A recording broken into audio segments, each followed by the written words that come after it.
What's up, Stat Collectors? It's your boy Hstats back again with another review. This is my hit or mess series, and today I got my favorites. I ordered the PCS Conan the Barbarian 1/3 scale a few years ago, and I gotta say, well, I'm not gonna say anything yet.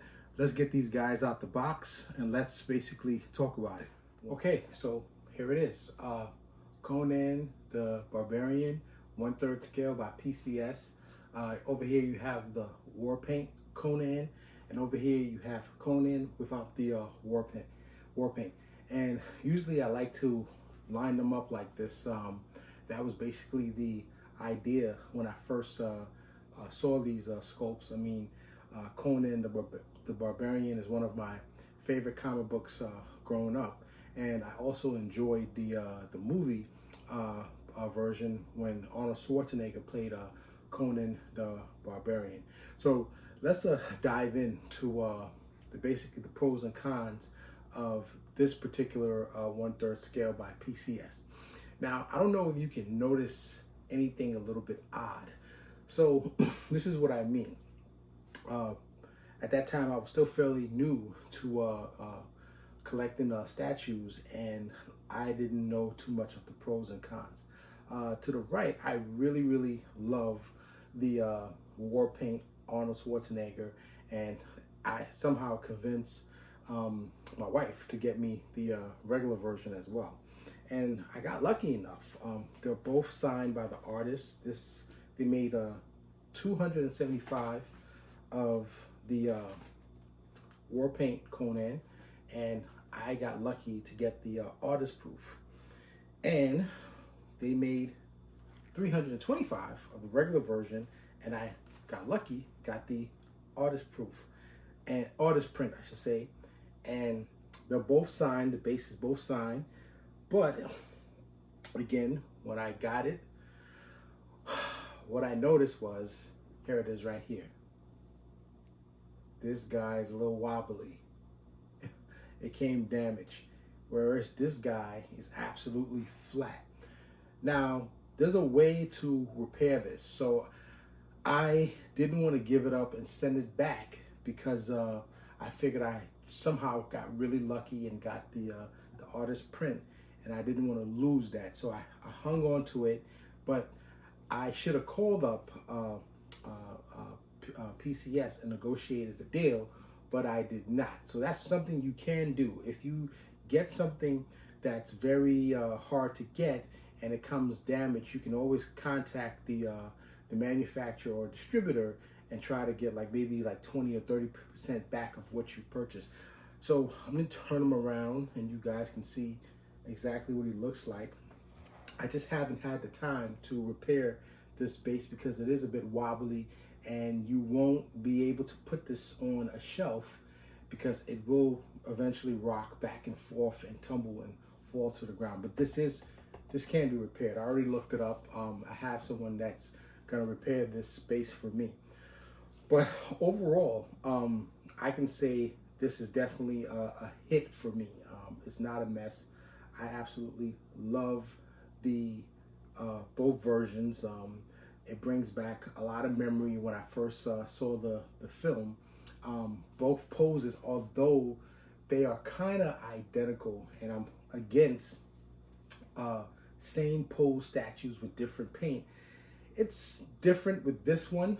The war paint has more blood. His hands are bloody, and I'll zoom up. The sword is bloody.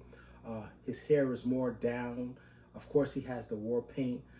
He has more of a warrior's, I guess, I don't know what you call this thing, this barbarian kind of wardrobe, mixed media.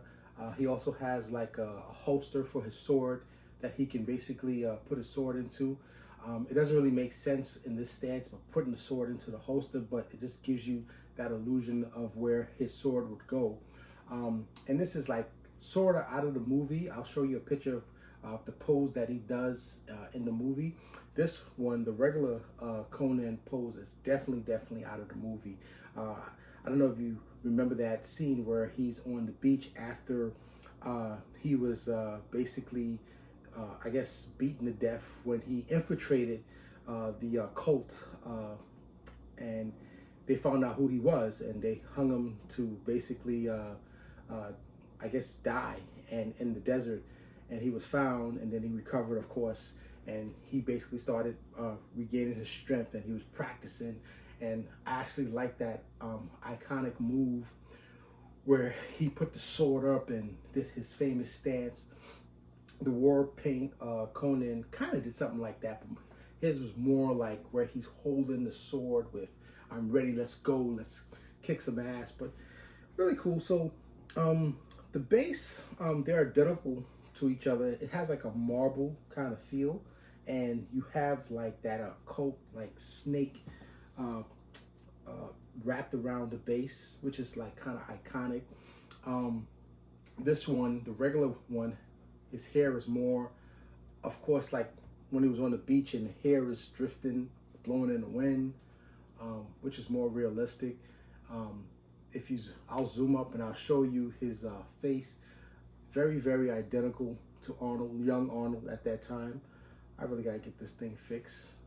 Same thing here. I can't really move this one around. I guess this one serves as a turntable now. But and then you also have like some engravings in the on the swords. I'll zoom up, let you guys see exactly what that looks like. Yeah, so overall, this was a really, really good purchase. Just the fact that the basically part here that I hate, that the base came wobbly, and at that time I didn't bother to repair it, but I can now. I can definitely get this repaired on my own, and I absolutely love it. I think this is a good piece to have. It's well worth the investment, being that I have the artist print. It's very hard to get. I don't even think they even exist anymore. So, and this is probably going to be with me in my collection for a really, really long time. I'm going to hang on to these guys for a really, really long time. But if you guys like, you know, the review and the wobbly regular Conan, you know, just hit that like button, hit subscribe, and, you know, give me some comments. And also make sure that you guys hit the notification button. This way you'll know my next up and coming hit or mess series. So with that said, I can't put him on the turntables to play my beat. But in the meantime, I'll play my beat for this guy. So once again, keep your stats up and play my beat. 1.